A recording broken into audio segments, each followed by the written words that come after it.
So we are very happy to have Borinsky here, visiting us all the way from the far off lands of Guadeloupe, Yes. to tell us about the Euler characteristic of the commutative graph complex and the top-weight cohomology of moduli space curves. Yes. So um, this is a story that is tangentially also connected to the modular space of tropical curves. But I would like to give the motivation from the perspective of the modular space of curves, because this is, in this context, really the classical object. So the modular space of curves of genus G. So maybe I should write this. And G is the modular space of genus G connected, compact, hyperbolic surfaces of constant curvature and genus G. And as such, this is a very classical object in mathematics and also in physics these days, in string theory, for instance. And yeah, it has been like studied for 150 years, starting with Riemann, and it's still a very inspiring object to look into. So what I want to talk about is the cohomology of this modular space G. So this is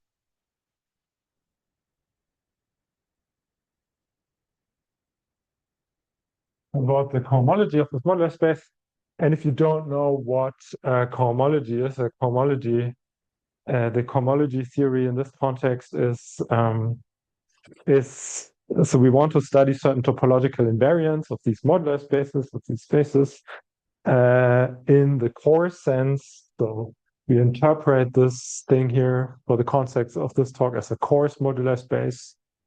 And we ask about the a very coarse topological invariance, and the cohomology, for instance, tells us about the k-dimensional holes of this modular space. In fact, the rational cohomology that we want to look into.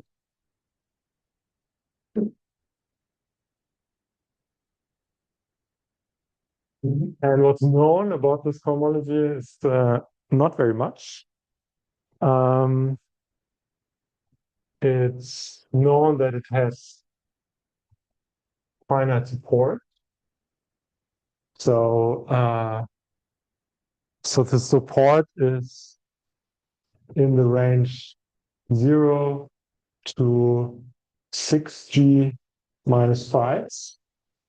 And that means that this modular space, so K is here the degree of the cohomology with rational coefficients. And it means that from the perspective of topology, this modular space wants to be a 6G minus 5. Sorry, this is wrong. This is 6G minus 5 dimensional space.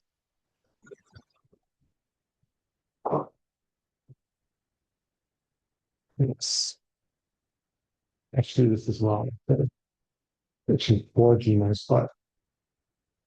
Sorry about this typo. And this is due to Hara in 86. And Hara also proved that actually this is not quite high. So in this top degree cohomology also vanishes with rational coefficients, with the XR coefficients to be rational. Also, this top degree cohomology vanishes. And this is proven by Hara, but or kind of sketched by Hara, but only quite recently proven by Church, Putnam. And there was a complementary proof also by Morita, Sakazai, and Suzuki recently. So then when you talk about this part, you go independent. So this is the rational cohomology. I would say that. But here, the support holds for the integral homology groups. Right. But I want to mention that, so I could write here integral cohomology, but from now on, I will only talk about the rational homology. So only rational coefficients from now on. Another thing that is known is the so-called stable cohomology.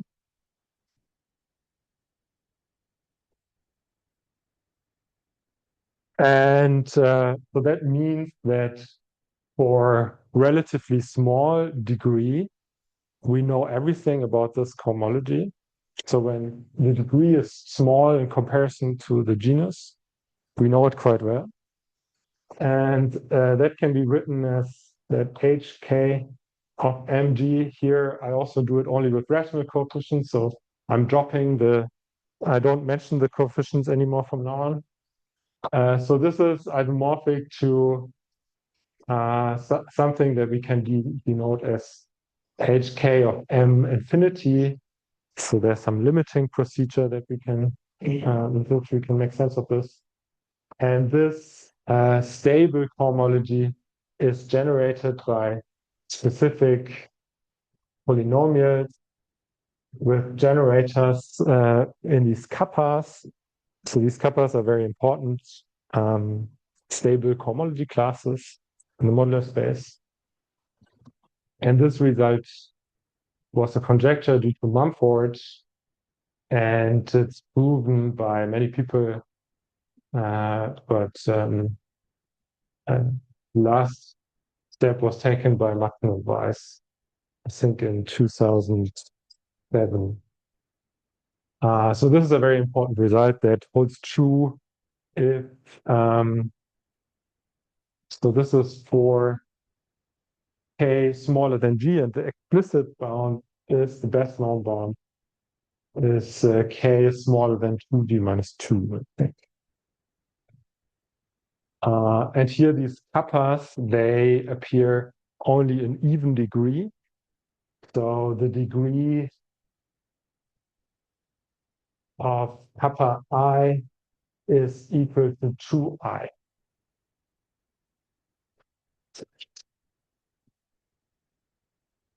Okay.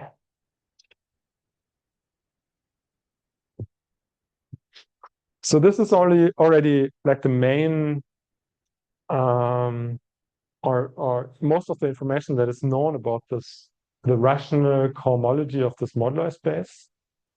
But there's one extra bit that is very important.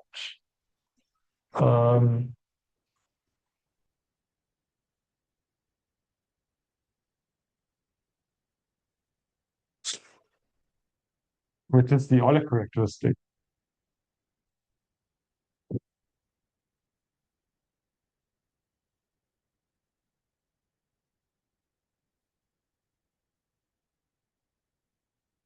So here again, I'm talking about this as a coarse modular space. So I don't want the so-called virtual Euler characteristic. I want the real integer Euler characteristic.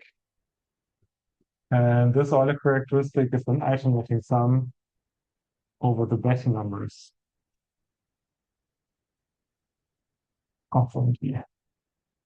And here, in fact, it also does not really matter. So when I think about this then as cohomology groups with coefficients in Z, I just have to, I could also take the rank of the free part of these cohomology groups. And in 1986, there was a computation of this Euler characteristic by Hara and Zagier.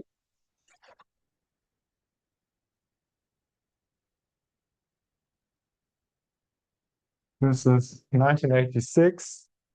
Hara and Zagir, they prove that this Euler characteristic defined here, it has an asymptotic behavior when the genus becomes very large, and this behavior goes like G plus 1 times some constant, say h in power of b, and then there's the factorial term. So it means two things. First, that the magnitude of this Euler characteristic grows rapidly, like the factorial. Second, that the Euler characteristic alternates with the genus. So there's negative and positive Euler characteristic. What we learned from this is that this sum here, the sum of these terms, so the sum here, there must be lots of homology in this modular space. So some dimensions of this or some subsum of these homology groups, the dimensions of them must grow to explain this factorial growth rate of this Euler characteristic, but also that there must be this growth rate both in even and in odd degree, because otherwise we wouldn't get these signs. What is A? A is some constant, and it's actually I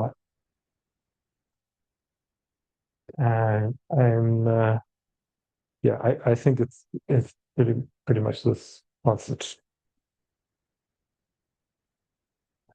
So we learned from this.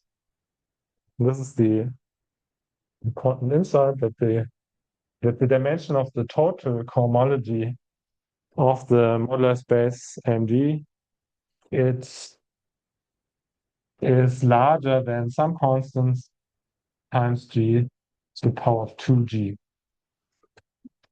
So there's some constants C, some non-zero. So with,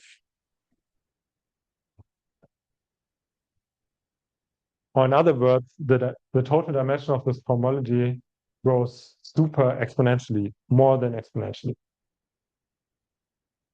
And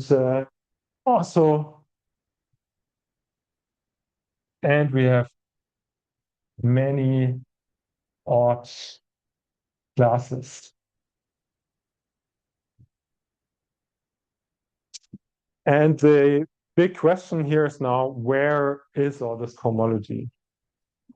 So the question,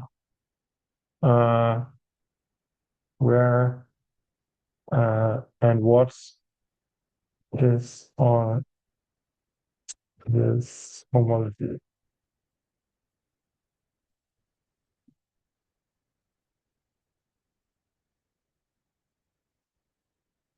Okay. Questions? Okay.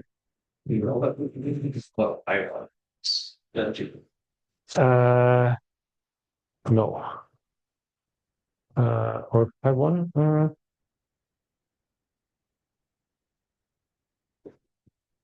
I don't know.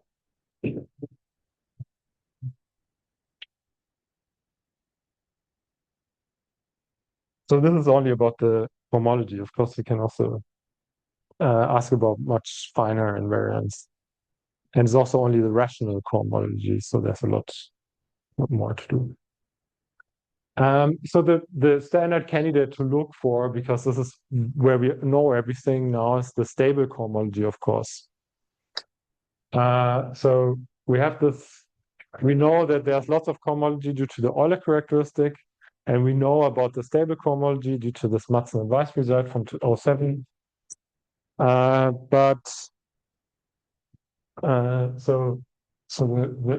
the easiest candidate is the stable cohomology.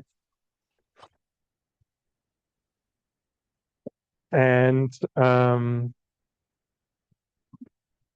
there we can just compute the dimension. So the dimension of this HK M infinity of this piece here, this is just the same as the dimension, or let's say because there's only even degree stable cohomology, we can just look into only the even degrees, and that's the same as the dimension of a polynomial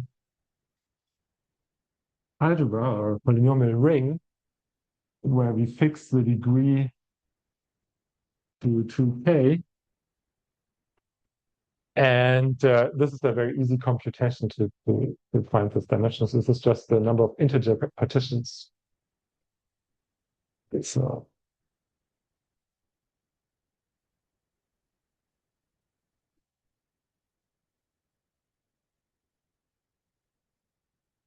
and there's a very classical formula by Hardy and Ramanujan that tells us about the asymptotic growth rate of these dimensions. And it follows from this that this is smaller than some constants to the power of square root k. Question is? I wasn't sure that. So wait, when you're saying this is the stable cohomology, the Q adjoint kappa I. So this is Yes. it's Q adjoint like infinitely meant. Yeah, now so his idea is each kappa I had. You said that they were even dimension, but what you're saying is this kappa I has dimension 2i. It's the degree of these kappas. Yes. So each kappa I lives in an even degree, and but they form a free polynomial ring. So they you can just multiply them. So there's kappa 1 lives in degree 2, but in degree 4 you have both kappa 2 and kappa 1 squared.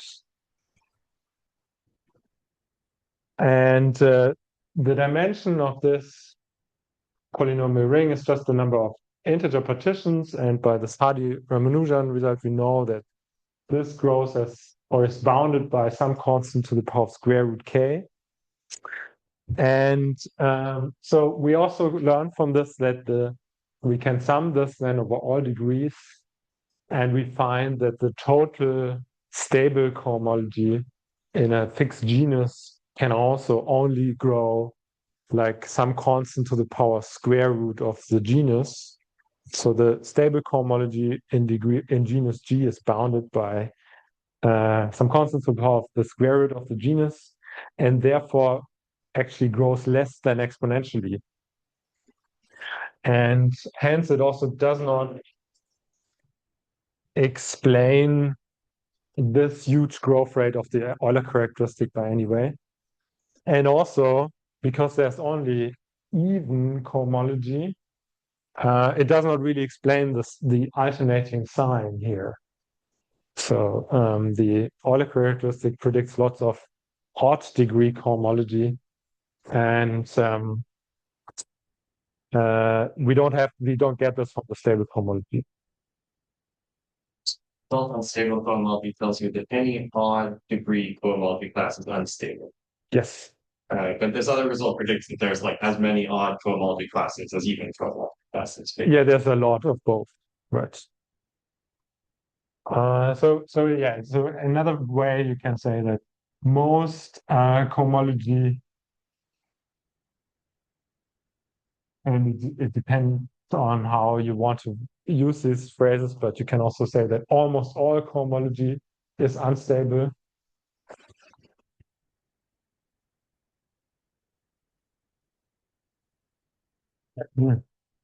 And so also to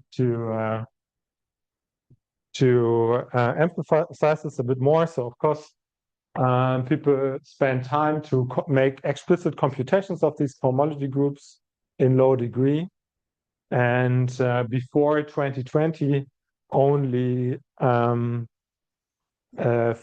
unstable classes were known. And of these 4 classes, only one was not tautological. So this tautological ring is a bit of an extension of this stable cohomology. And there was only one like properly unstable class known.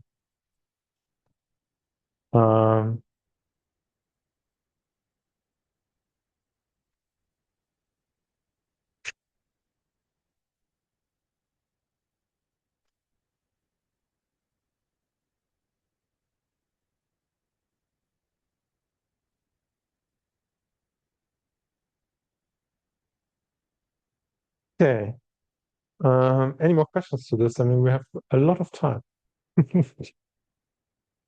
Is there a way of thinking about where the kappa is at? Kappa, say what its pump rating is. Yeah, so there is there are formulas for these kappas. And write them down. You can also, the standard description is so you can describe them pretty explicitly.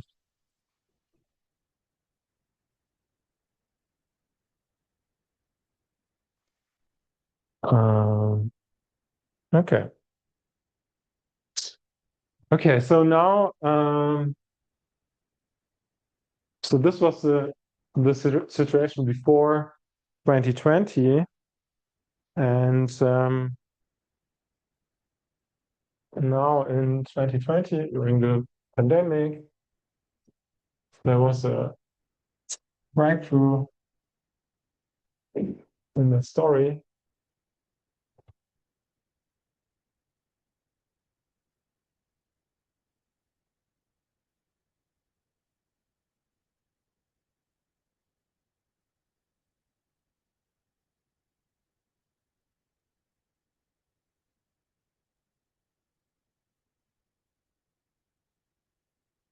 So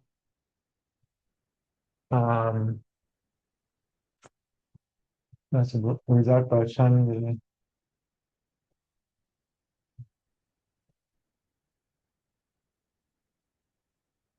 A theorem by Chan, Gelasius, and Payne on 2020 that proved a specific injection from one object, from the homology of one object into this homology of the modular space of curves. So this is an injection that they proved, and you can also see from the degree shifts that there's a Poincare duality going on here. And the object here on the left-hand side, it's the K commutative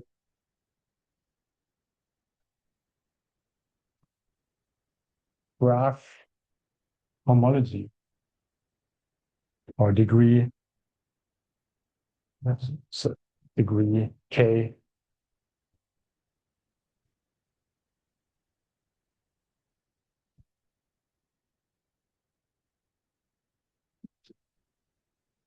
And this is was defined by Kontsevich in 1993. So this is graph even commutative graph homology or graph homology defined by Kontsevich. And they used the spectral sequence argument due to Deligne to prove this, where you use the so-called weight graded spectral sequence to compute this cohomology of this modular space.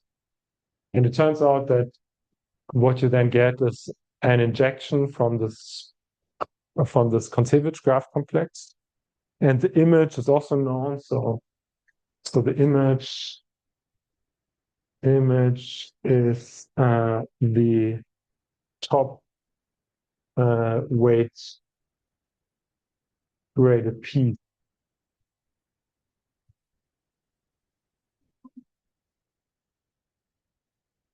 of H and G.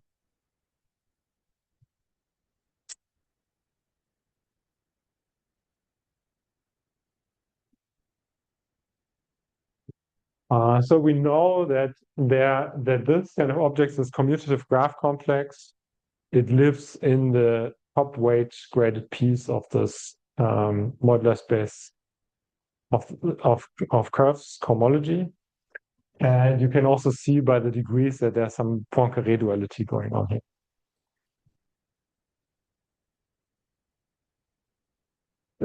Where is this really strong? It comes from the fact that this modular space of curves can be interpreted as a variety, complex variety. So this is actually just like the wave filtration gun. That's Yes. Yes. Yeah, so I can, yeah, so there are some, can maybe give you one detail about this. So why is this true? So there's this weight spectral sequence by the Dean, and it turns out that the way, yeah, so you have to take a family of normal crossing divisors of your variety. These are so the boundary of MG. There's a nice stratification of this, and this weight spectral sequence then goes by taking the union, no, the intersection of different strata.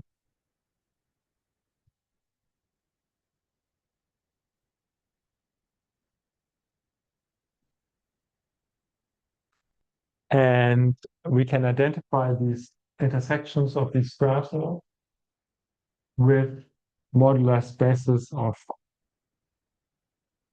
with smaller modular spaces of curves, but we need the so-called delineant manifold compactifications of these modular spaces. So if we have enough information on the homology of these kind of spaces, we can run the spectral sequence to compute the cohomology of this object. And enough information means that depending on what we want, we don't actually need that much information. It's sufficient actually to know, so for the zeroth row of this spectral sequence, we just need to know the number of connected components of each of these intersections of these divisors. And this is entirely combinatorial. And it's the combinatorics of the so-called stable graphs that compute these dimensions of these cohomology groups. So in this case, we just can compute this zero row of this spectral sequence just by using combinatorics. And the combinatorics turns out to be by another spectral sequence argument actually equivalent to this Kontsevich commutative graph complex. There's also an orientation module here missing, but this is just sort of a sketch. There are details missing in this thing. Also here, we need to build out these MGNs out of these stable graphs. So for each graph, we then actually get a product, a product of different MGNs. Okay, more questions. With this graph homology. Yes, I plan to explain this now. This is non-zero for K subjects. Or like, how do we know we're not just obtaining stable classes again? So, like, there's a this is giving us new things. Yes. This is not really clear a priori, but there is. Yeah, so it's known because the stable cohomology is not in the top weight, so it's has like lower weight, so that you know it from there. But it's kind of copying out of sort of the other results from this, the remainder of the talk. But I will talk about this now.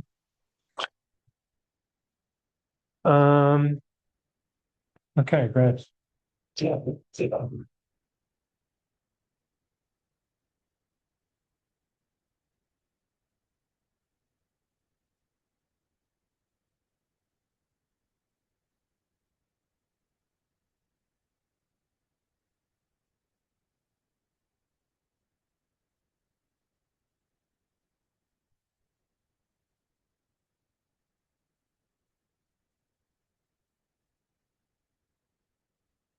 so let's talk about this commutative graph matrix.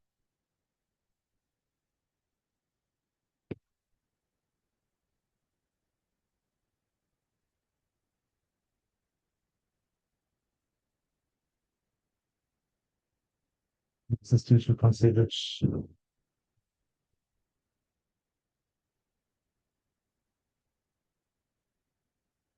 To define this graph complex, and I should mention that there are different flavors of graph complexes, and this is in fact one of the most elementary flavors of such a graph complex.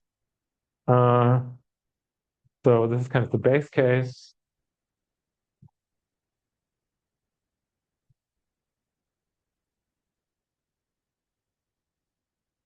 But there are many variants of this. And there's also one variance that is, or variant, one other flavor that is directly tackled in the paper as well. That is relevant, for instance, if you consider knots and and also for computing the cohomology and also actually the homotopy type of the rational homotopy type of embedding spaces. But these graph complexes, they are very basic combinatorial objects and easy to understand. And in the simplest form, we just consider all pairs.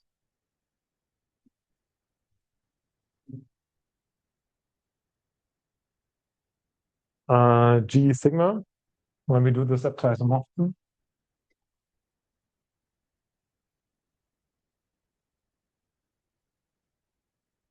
And G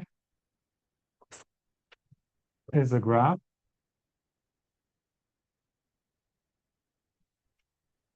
of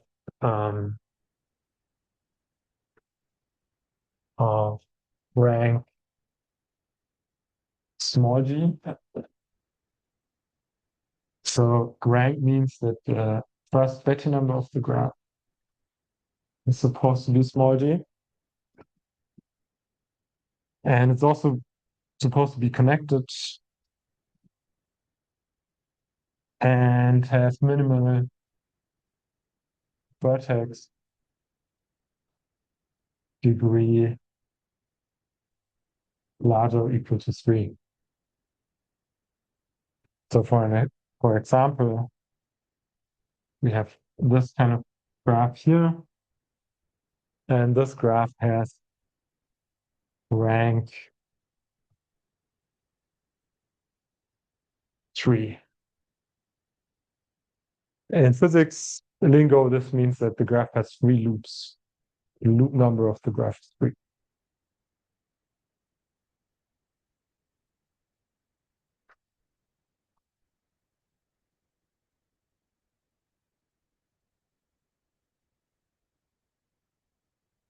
And sigma is an ordering of G's edges.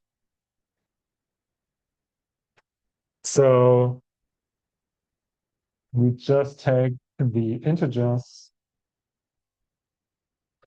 and we bijectively map them onto these edges. So each edge gets a number.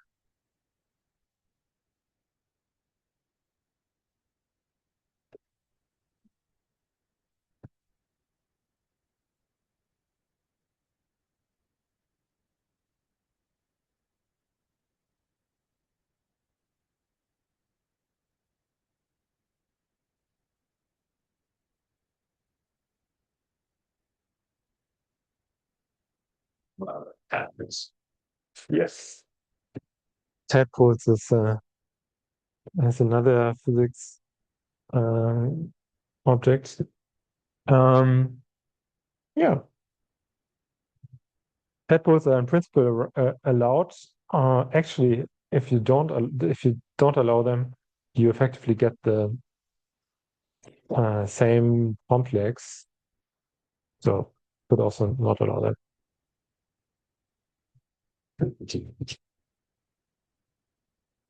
So now GC, small g, is the graded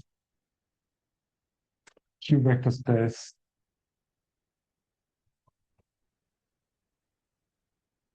that is generated by all these pairs. But we want to mod out by a relation.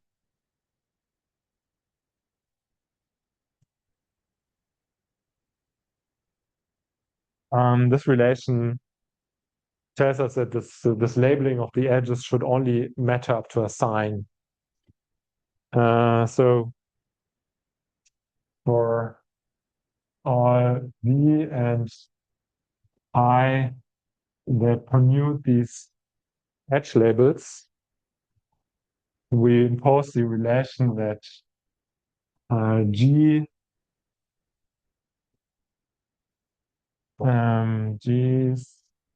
psi composed with the right direction,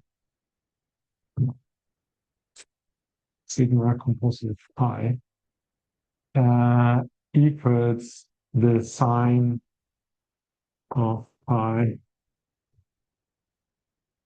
times this generator. So we pick up a sign each time we change these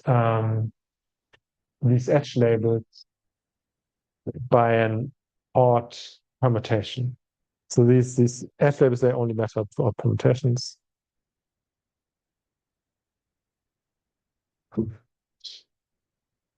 So there's a non-example.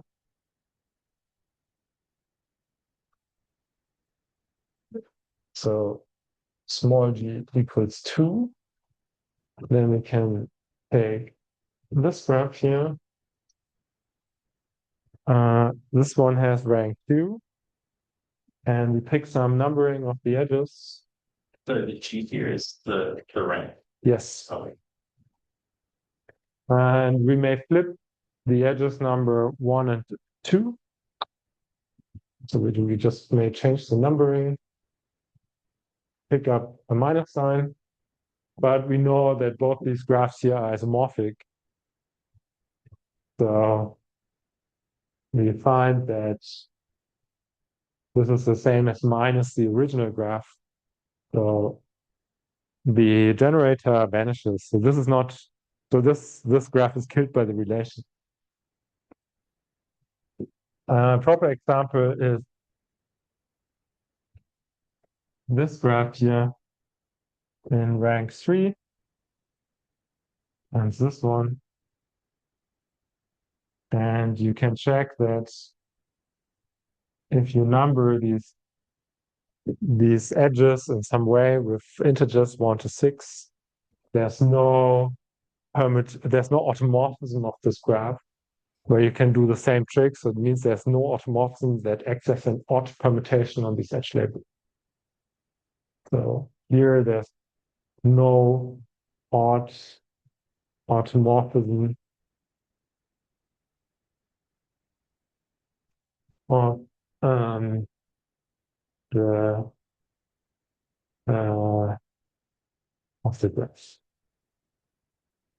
And in fact, this graph complex, or it's a great vector space, it's freely generated by such graphs that don't have such an odd automorphism.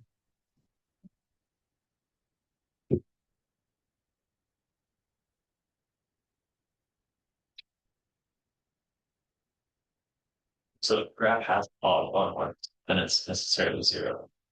If the graph has an odd automorphism, so odd meaning that it acts as an odd permutation on the edges, then it's necessarily 0. and otherwise it's not zero. But yeah. And then you're saying there's no further relations between. Yes. Okay. As a chain complex, of course, with the path to homology. Well, this will be great. Yes.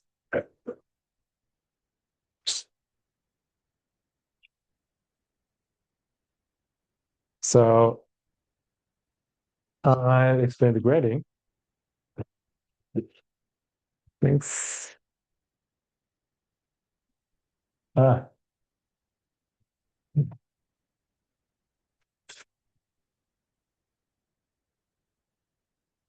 Grading. So the K-train, so the degree K part of this chain complex is just formed by restrict the graphs with K edges.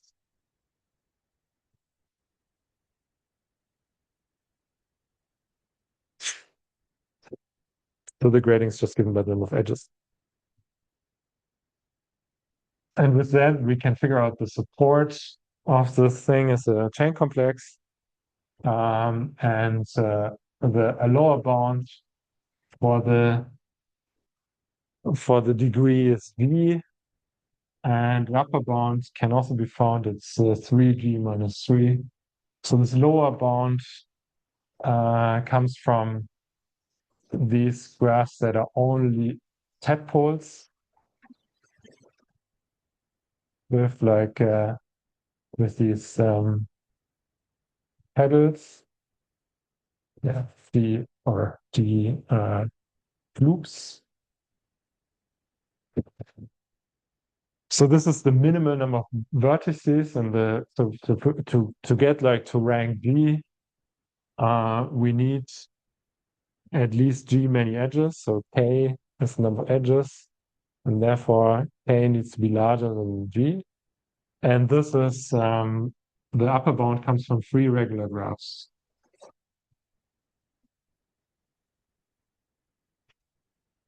That maximizes the number of edges for connected graphs while still having rank G. And now the differential of this graph complex is defined follows.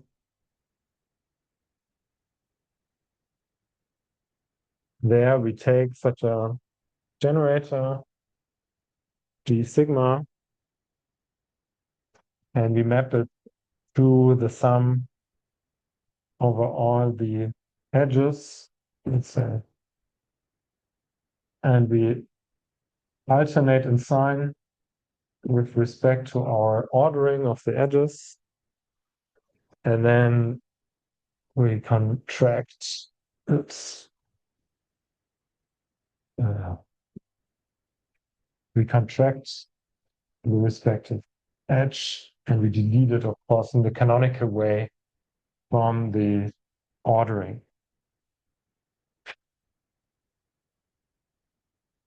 So this differential maps the graph to the alternating sum of all these edges. We contract each edge while the sign is given by the position in this ordering.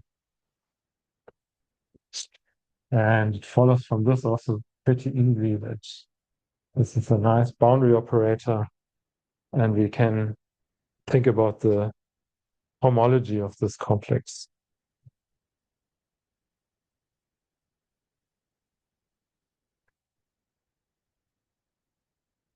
Okay, questions?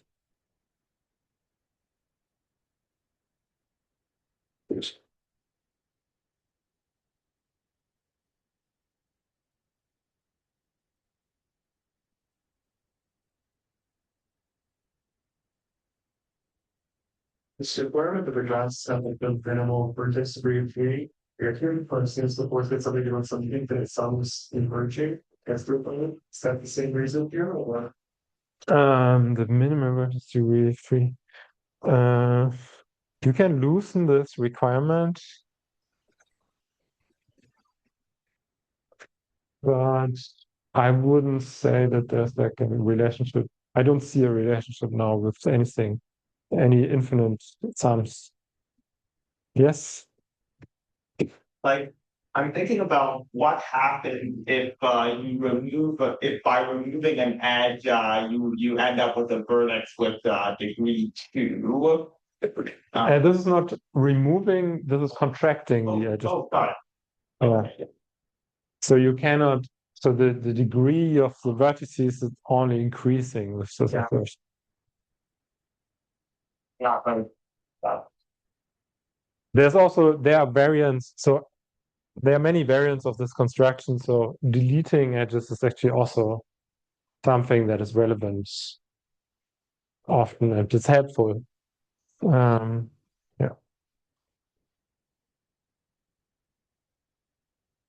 Yeah, so this gives us so-called even commutative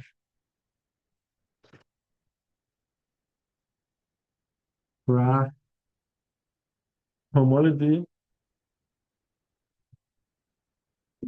So this is H solid GC key. Really just unusual thing. But there's also odd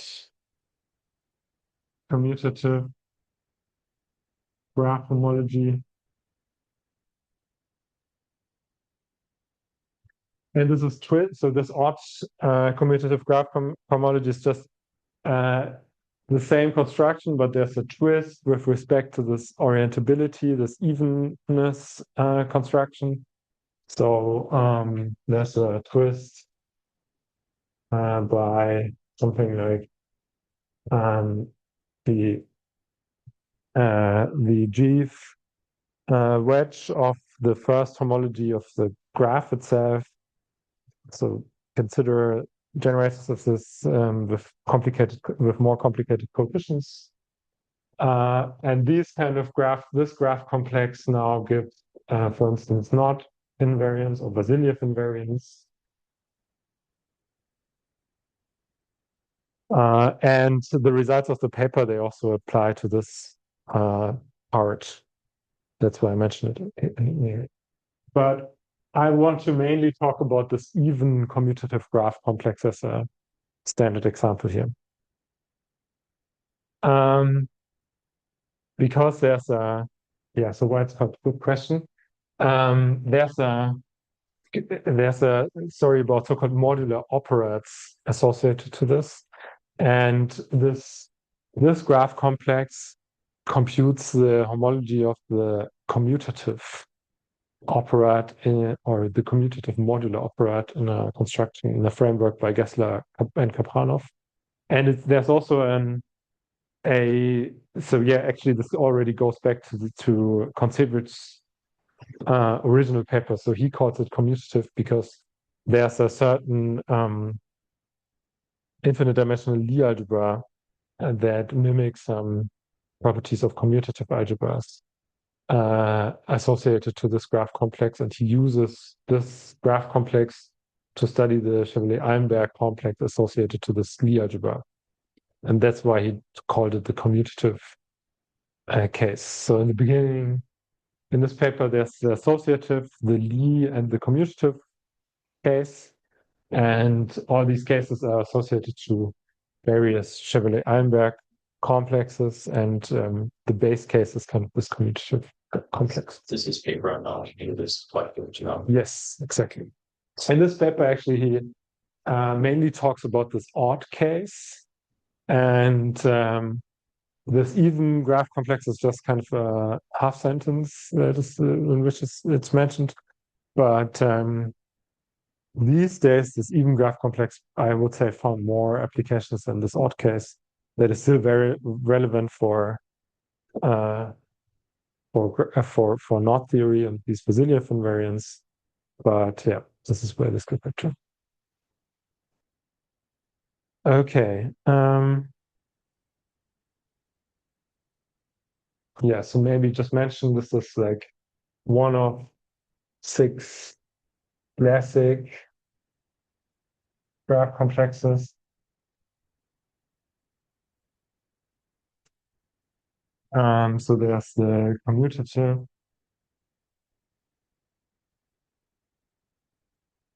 associative,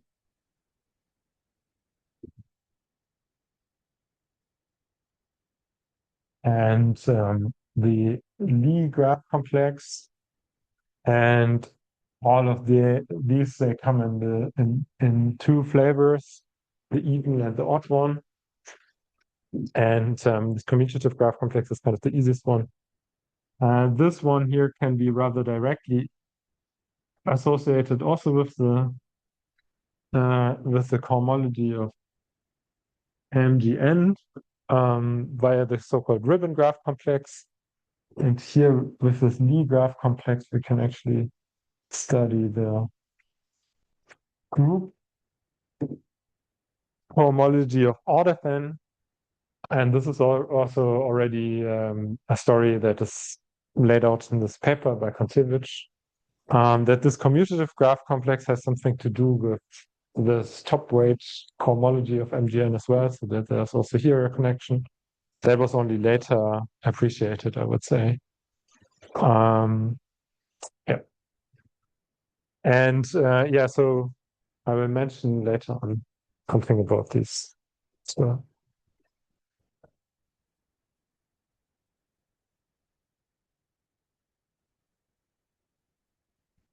Okay, so this even graph, commutative graph complex, this is the one where we actually have the most explicit information on this graph in these graph homology cases. So this is often the best studied instance of these graph complexes.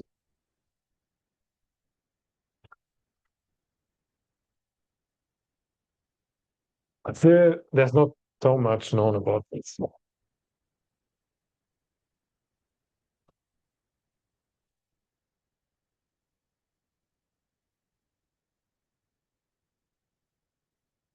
Um,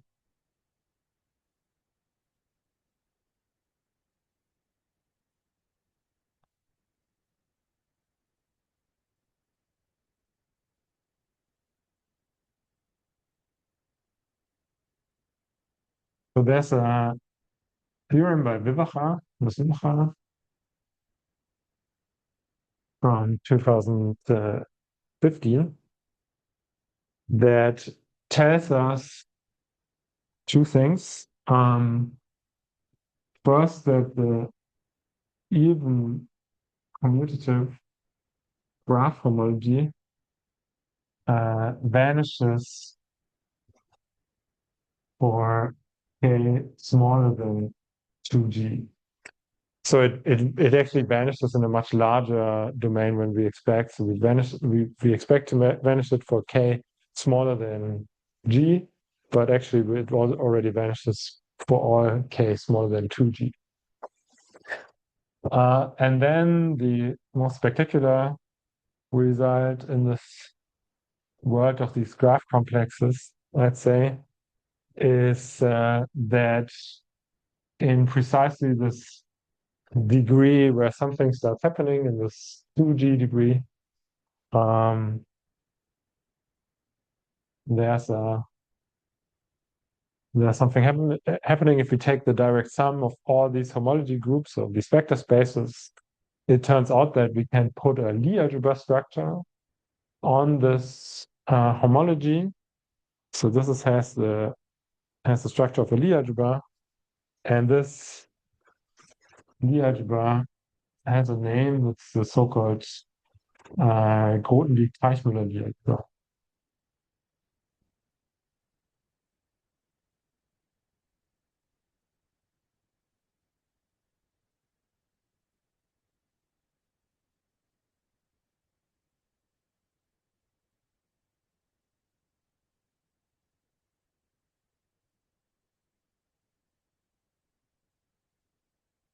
And this result can in turn be combined with an earlier result by Francis Brown from 2012 that says that there's actually an injection. So there's a free Lie algebra living inside of this GRT Lie algebra. And there's a free Lie algebra, and this is generated by these sigmas, freely generated by the sigmas as a Lie algebra that injects into this GRT1 Lie algebra. And here the rank, so in this notation here where we identify, or we use this isomorphism of Lie algebras, the sigmas here, they land exactly in rank G. So sigma k is an element in rank k here. So rank of sigma k equals k. Think of this, the algebra is some kind of phantom algebra for the supposed to go up with. Yes, so this is I think this is an interpretation due to Drinfeld of this differential. There is so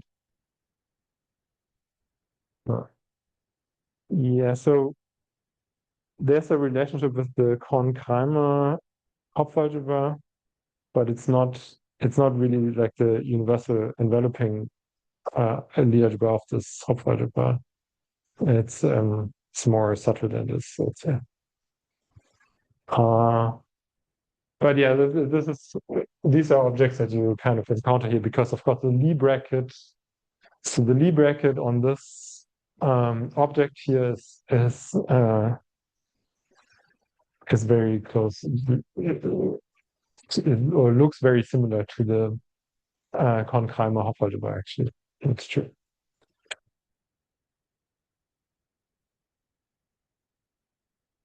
Okay, so we have this this injection due to Brown. So this is a very important result. It uses actually it's indirect.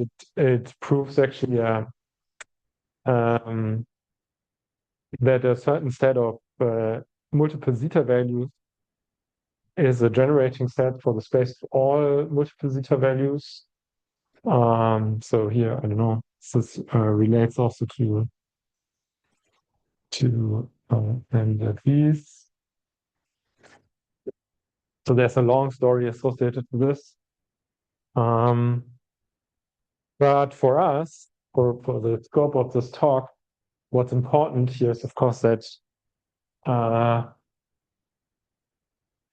we know we can just compute like the number of generators of a free Lie algebra. We can just take some generator and then take the Lie bracket and bracket this again and so on. And we can ask what's the dimension of a free Lie algebra that is generated by the sigmas, just as we answered before, like what's the dimension of a polynomial algebra, of a free commutative polynomial algebra. And in this case here, it's also not so complicated to compute this dimension of this free Lie algebra. And it turns out that this time, the dimension of this Lie algebra grows exponentially. So it's a kind of back of the envelope computation, and use the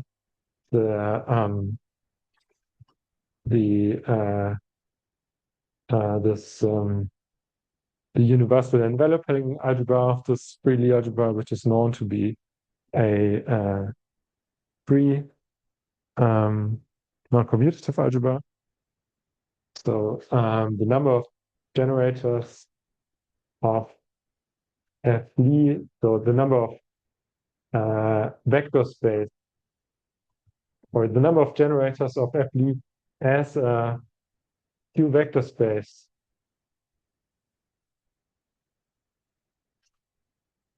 it grows exponentially. So there's some constant and to the power of g, which gives us pretty accurately the number of generators of this free Lie.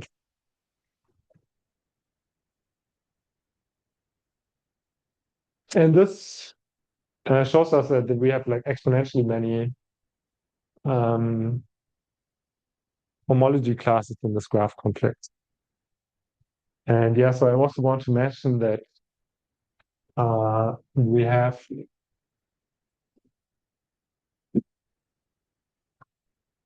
also explicit computations in this graph complex, because it's very combinatorial, not so complicated to just teach the computer to do these homology computations. And that's also explicit computations due to Banatan, and Wilbacher, mainly due to Banatan and Wilbacher, and so a couple of other computations as well. So this is what is known about this this even commutative graph complex. But we have now a kind of a very nice chain of arguments.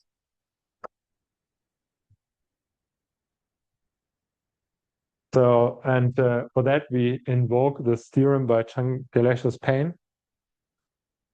And we ask about the nature of the cohomology of the moduli space of curves in degree 4g minus 6. And by this Chang-Delicious Payne work, we find that at least in the top weight,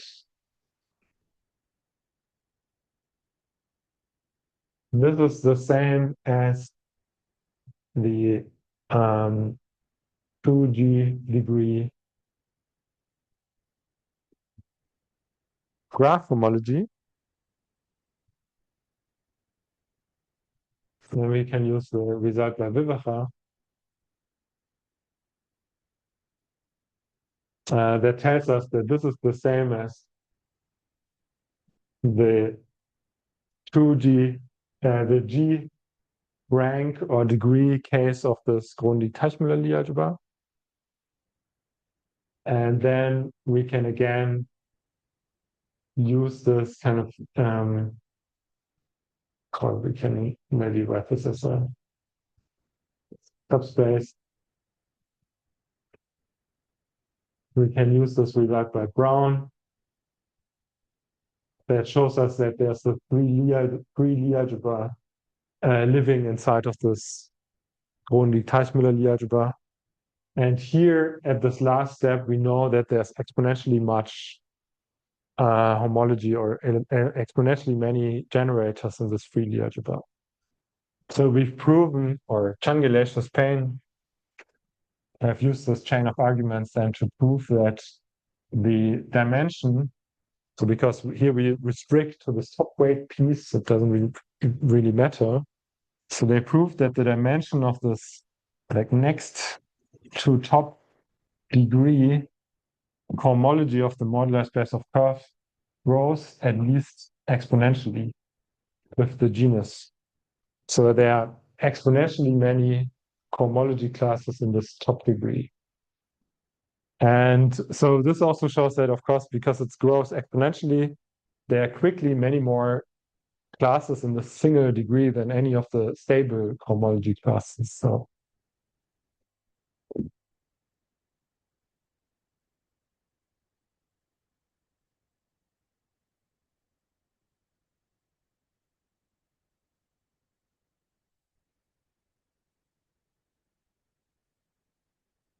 all right.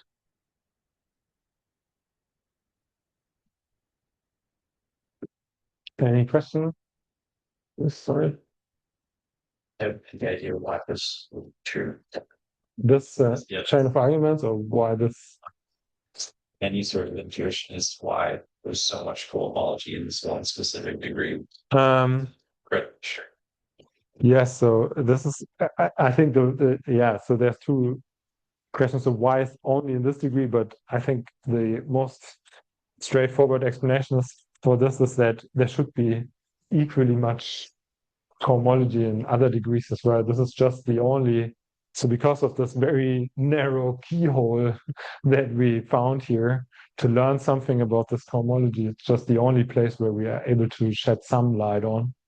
But it's still, yeah, so I would take this as an indicator that there's a lot of homology in all kind of degrees, and also probably much more in the lower weight degree. And there have been like follow-ups to this triangulaceous pane work that also proved similar results in lower weights and thereby also in lower degrees. Yeah. But this is the most straightforward instance of these new sources of cohomology classes. So there's one caveat here that this. I would want from homology of the GC to so the restriction G, so this thing restricting to degree less than equal to G.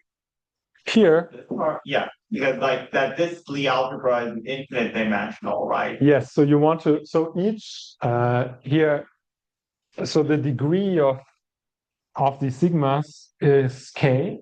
Yeah. And the bracket has degree 0. Yeah, and then here you're so, or I guess you're restricting to equal to G or maybe less equal to G. No, this is equal to G. Okay. Yeah. To G. All right.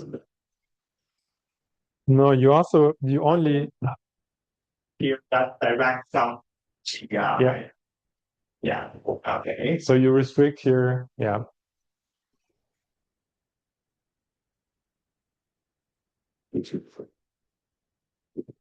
Yeah, but there's another caveat. So this explanation here, you can also see that this will only produce even degree cohomology. So there's still no explanation for the odd degree cohomology, but these upgrades, there's a follow-up by work by Thomas Wibacher and Sam Payne that also proved via it's like an upgrade of this graph complex construction and pushing the spectral sequence argument to like the next higher weight. You can still kind of do it at weight 2, and in fact, they can also do it up to weight 11 by skipping to, I think, 4 to 6, 8, and 10, because it's the first odd number when the homology of NGN bar does not vanish in odd degree. Yeah, so there are upgrades to this that also give rises to odd degree homology. But they all have share the same property here, that you get some exponential lower bounds. So you get exponential bounds of homology in specific degrees. But because it's only exponentially bounded, it does not explain the super exponential growth rate that is predicted by the Euler characteristic. So the Euler characteristic actually tells us that it's supposed to grow much more than exponentially steep. So the question that motivated this now that I'm actually wanted to talk about is how far can we push this? How much can this triangulaceous pane isomorphism be used to really understand about this original question from this Euler characteristic computational paradigms again?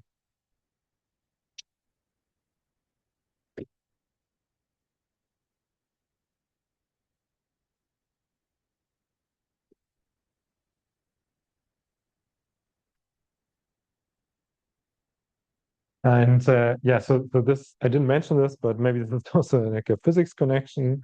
So I was promising to, so initially, don't just talk more about physics, but this is at least called the dark matter problem of the cohomology of the modular space of curves. So explain of the dark matter in a G. So dark matter, because of course we know we can detect it with the Euler characteristic, we can detect all this cohomology, but we don't have any probe. We cannot really, we don't really know in which degree it lives, and we also don't really know what generates all this homology of this modular space of curves.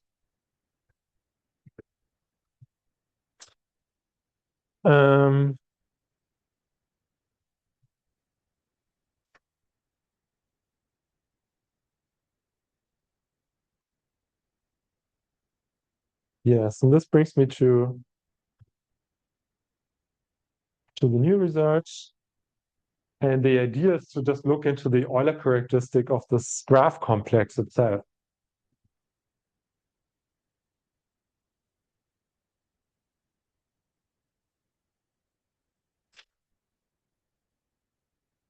And by extension, we then also can study the nature of this graph homology as well.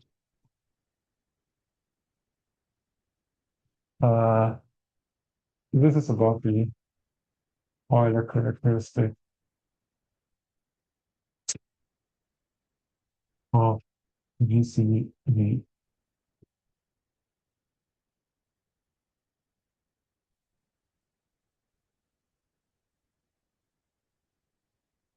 So here again, this is just the alternating sum all with the Betti numbers. And theorem is from Latvia that this Euler characteristic, it behaves as follows. So there are two cases. There's a kind of even growth rate. So there's a constant times an alternating sign times something that grows super exponentially. And this is for even G. And then for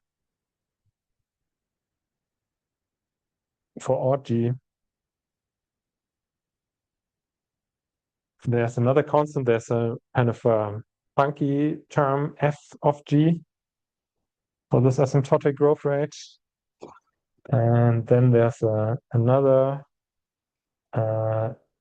sub-exponentially growing term. And then there's a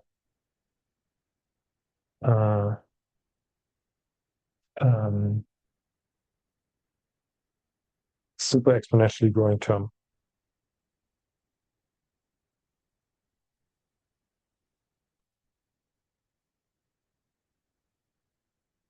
And this is all for G large, of course. And f of G is a function contains a sine pi G over 2 minus pi over 4 G. Right. So this is the analogon of the Hara and Sergier computation for this graph complex. And yeah, it gives us this large G growth rate of the Euler characteristic of this graph complex. And here we see that for even G, at least, we definitely have the same situation kind of as in the Harasege result, that we have some G to the power of G growth rate. So there's lots of graph homology, and its amount increases super exponentially with G, at least when G is even. When G is odd, the situation is a bit more subtle. So we also have this G to the power of G growth rate, but in principle, it could be killed at some values of G at least, when the sine function gets very small, because you can see this thing here alternates very quickly. It actually has a square root of pi times G in the argument. And so a square root of pi times G almost never becomes a multiple of pi. So you see that, or also not a rational multiple of pi. So you see that the sine function will oscillate quite rapidly and chaotically. But still, you can infer from this that this is actually always larger for all, or almost always larger than some super exponentially growing bound in V. And one way to prove this is to use or the only way I know to prove this is actually to use the irrationality of pi, which is quite fun in this case. So you really need to. So this would be impossible to infer something like this on this bounds here if that was like any other irrational constant here in this argument other than pi. But thankfully, people have studied the number theoretic properties of pi a lot, and there are explicit bounds on how well you can approximate pi.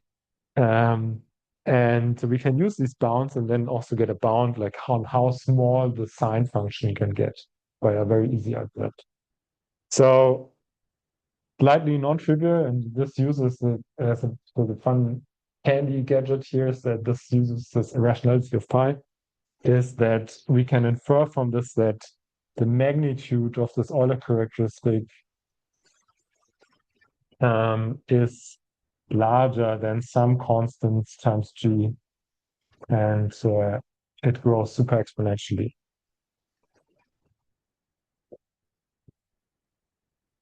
Okay, question?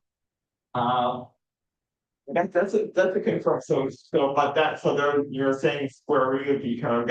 When G is large enough that this is slowly varying, this pi over 4G term. So I guess that makes it that there's some sort of like period H in the size of this Euler characteristic. I don't know about a period pattern. Like every time you add H to G, if the square root term is slowly varying, that add approximately to pi. There's also this term here that really doesn't do so much because, of course, it's just kind of regular. You mean this? We can just shift around. So this kind of gives a kind of upgraded alternating sign here. Yes. So this is not so. It doesn't really influence up to a sign, or maybe something here, or maybe like a shift in the argument. The important terms here is this square root of pi to use. Okay. So from this, we find that the Euler characteristic of this graph constant. Yeah.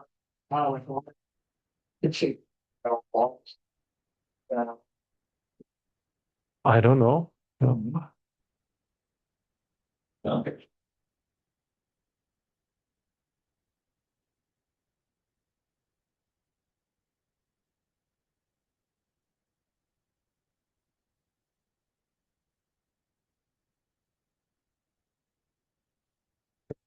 So we learn now from this that the total dimension of this even commutative graph homology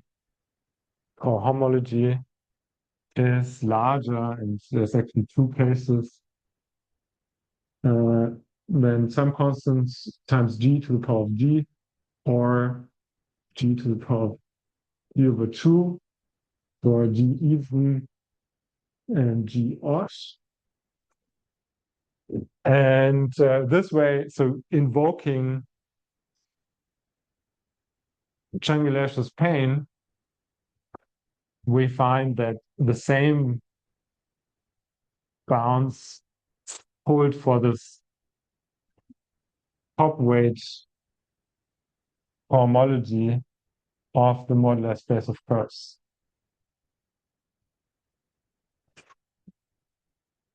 So we from this, because we can just use Chang-Miller's pain, we know that that each class in this graph complex gives a class in the modular space of curves, and therefore we also know that super exponentially much homology is concentrated in this top weight piece.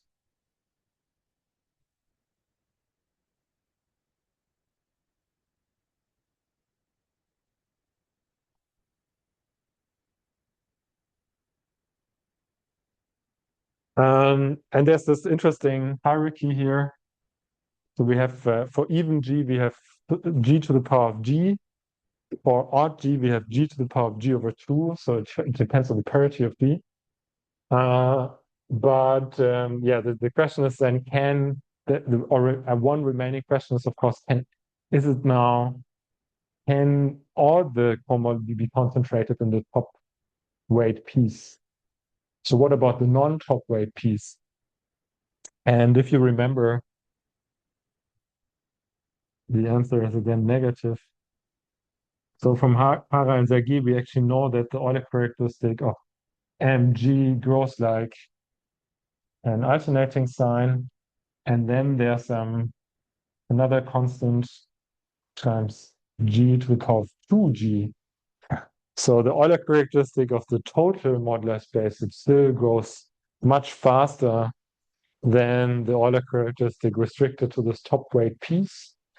And because the Euler characteristic is also additive, so this great weight filtration, these graded pieces, they decompose the homology into a direct sum.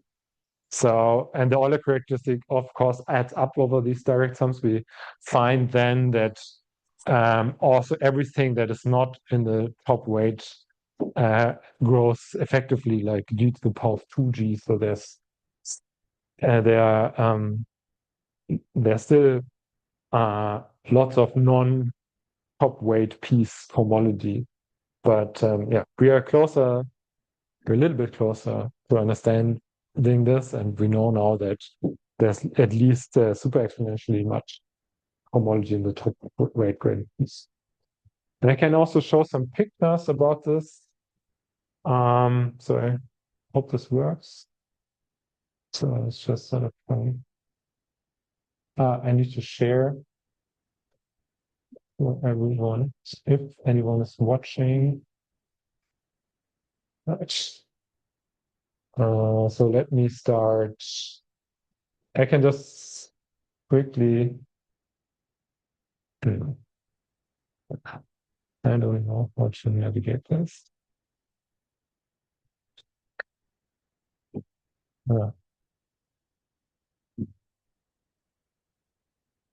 Okay, that's already good, but okay. Okay, so I start with this picture here. So this shows kind of what was known about the homology of the modular space of curves before 2020. So we have here a picture. So this blue wedge down here is the stable homology. We know that its total dimension grows less than exponentially with the genus. In this blue wedge, everything is known. Maybe I have a pointer. So,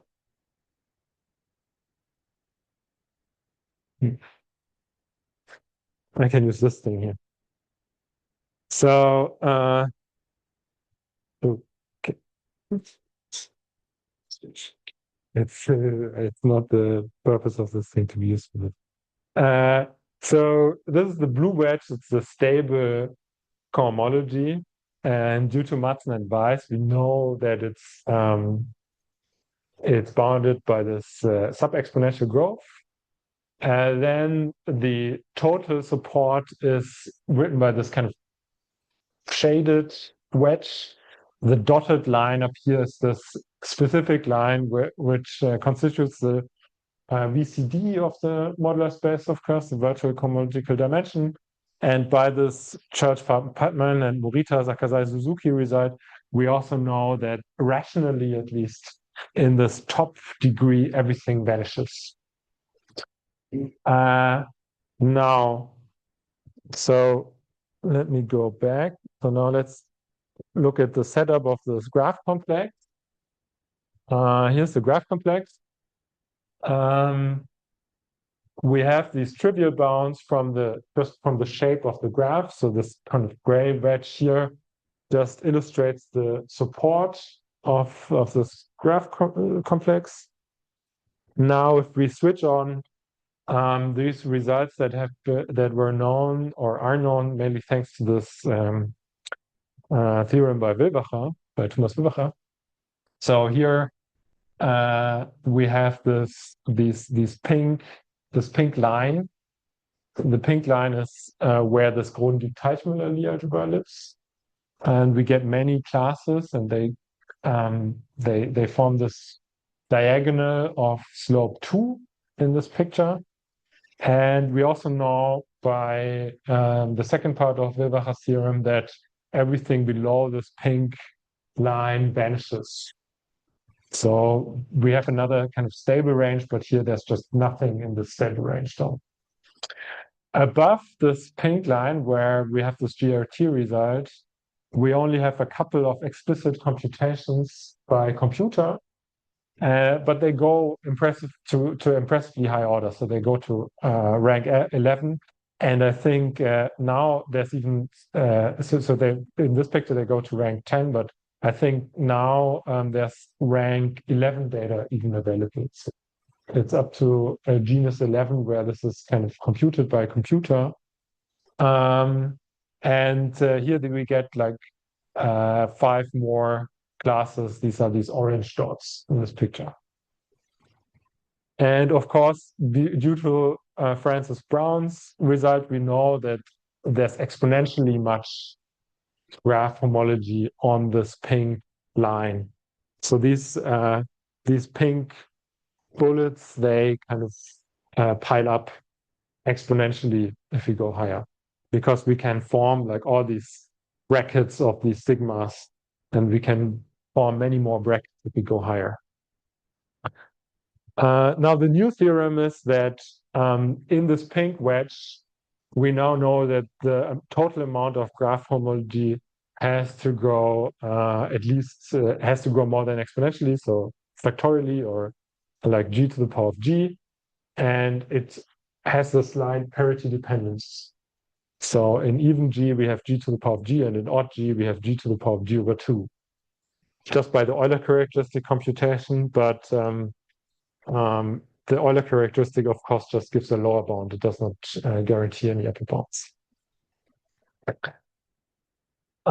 Here now back to the modular space of curves, and we can now switch on this triangulaceous pane injection and see what we learn from it. So this triangulaceous pane result, it maps this pink wedge onto this picture of the cohomology of the modular space of curves. And you also remember this Poincare duality going on, so the wedge is flipped upside down. And it turns out that this pink line where everything is known, or where this Grothendieck-Teichmüller Lie algebra lives, is mapped to exactly the degree that is 1 below the top degree. So it's like the top possible degree that's still known. And we also get as a bonus these kind of scattered orange classes that also are now somewhere in like relatively high degree unstable cohomology of the modular space of curves. And I think at least one of them is also an odd degree class. But there was also, thanks to Tomasi's computation, there was also even like down here an odd degree class known in genus 4. And yeah, here again, we now learn, of course, it's repeating the same thing. So in this top weight, so the top weight is 6g minus 6. We now know that there's a lot of stuff happening. So you can think of this picture now as having like this layered cake structure. We have like many, so it kind of goes out in the third dimension, and each layer in the third dimension corresponds to a different weight graded piece. And this pink wedge is kind of the outmost layer, the frosting of the cake. There's a pink frosting. And we know in this kind of most outwards frosting layer that there's super exponentially much cohomology living there. But the stable cohomology is kind of in the lowest layers where we know that everything is stable down here. And we don't know what's going on in the middle. We just know by Hara and Zagier that in total there still must be like g to the power 2g much cohomology hiding in the rest of the picture. Okay, this is what I wanted to, this is the story that I wanted to tell you.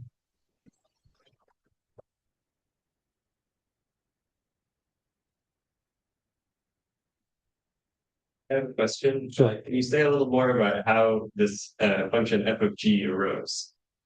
Yeah, so the way, so yeah, there's an intermediate step that I didn't really mention.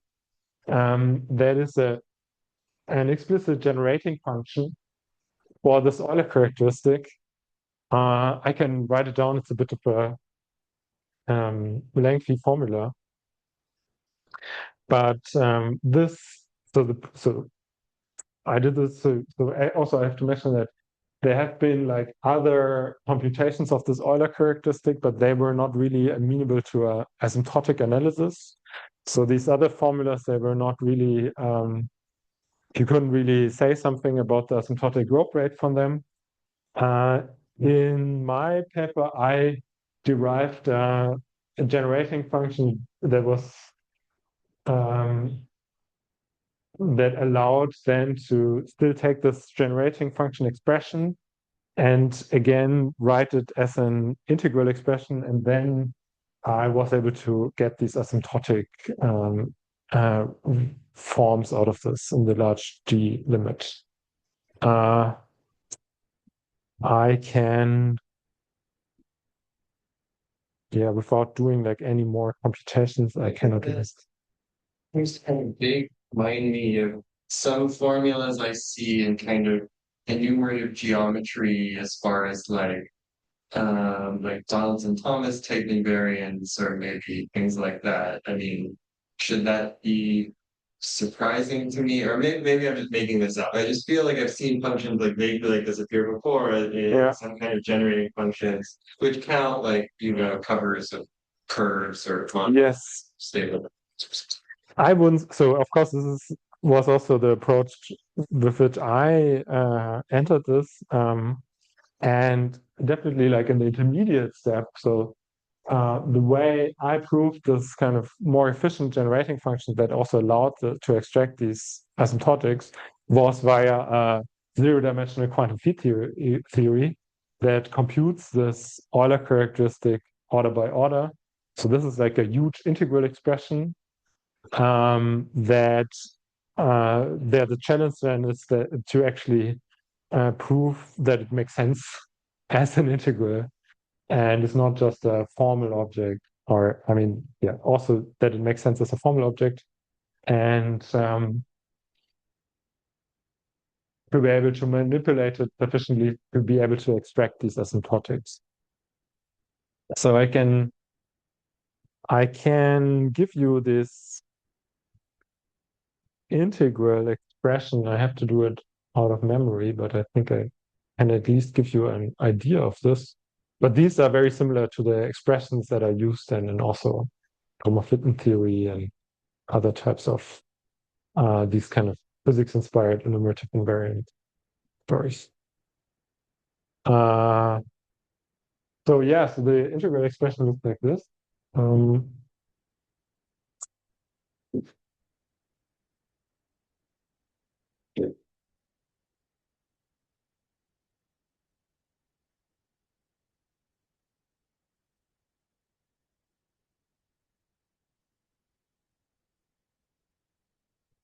So you can encode this Euler characteristic in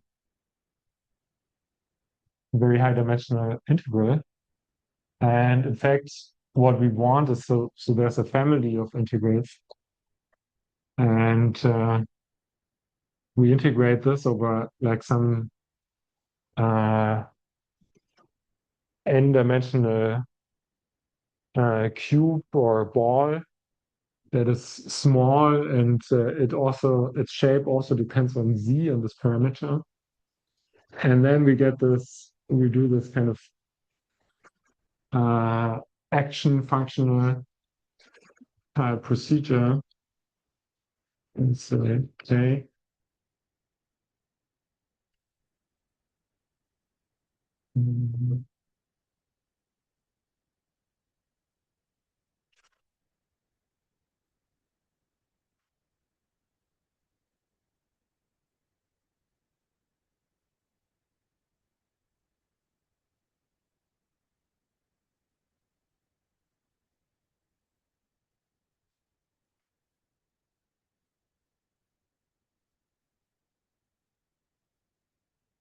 And there are likely some correction terms that I'm missing, you know.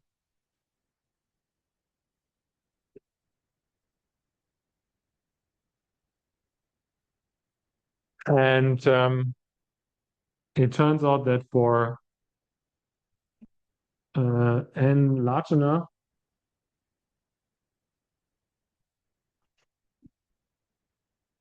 I and z has an asymptotic expansion in coefficients ak.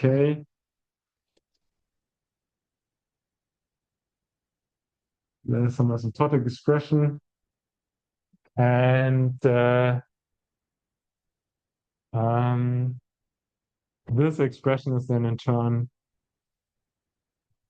something like the plethystic exponential. It's actually the plethystic exponential of these Euler characteristics.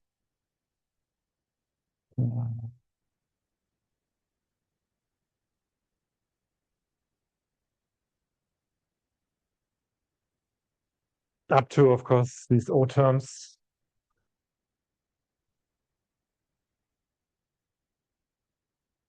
So this meaning that n is supposed to be larger, or n is larger than some factor times r. And yeah, so these are integral expressions that kind of mimic quantity theory or matrix model integrals that also appear in string theory, and that people also use to extract invariance from things like commutative theory and other things. Cool.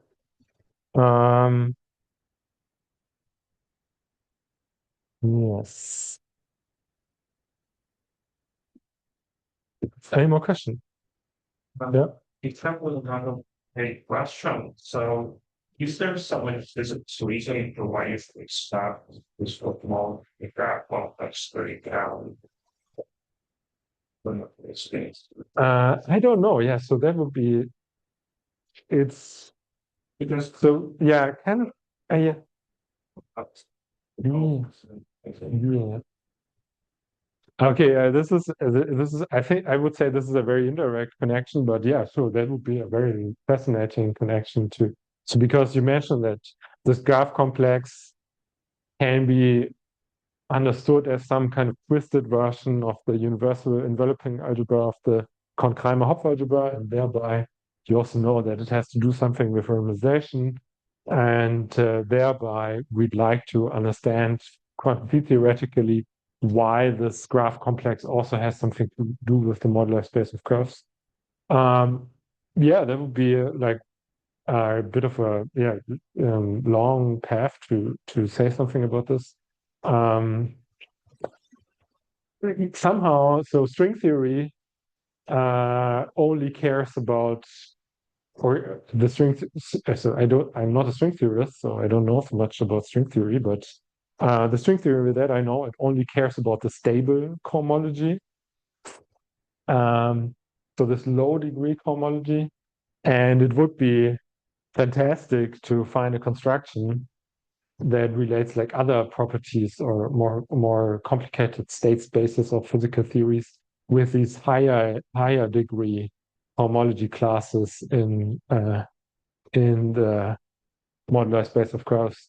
And there is something in physics that has kind of the same signature, which I mean here. So in mathematics, it's kind of a there's like these kind of dark matter problems. So the Sarah-Zagier result is kind of the old one where it's known in the modular space of curves, but now we have the same situation here for this graph complex. So we know there even that we have exponentially much an exponential source of homology, but the Euler characteristic tells us that there's much more. So we still only explained like a very small piece of the graph homology.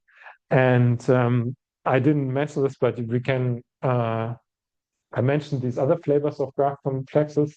And this computation, so in the same paper, I also did it for the 4 other flavors of this graph complex. And there's another joint work with Karen Vogtmann, where we did this for the Lie graph complex, where we also used information on the on AutoFN, the group of auto-automorphisms of the free group. Yeah, in all these cases, it would be fantastic to find some physical system whose state space can be associated with these vast amounts of cohomology classes. And yeah, the thing that has the same signature in physics are these black hole states systems. But yeah, BPS states and so. But yeah, so I mean, I just can kind of say that this has kind of the same signature, but I don't know enough about the concrete physics there in these kind of cases. But yeah, this is a very interesting question. Yep. Any other questions? If not, let's thank our speaker again.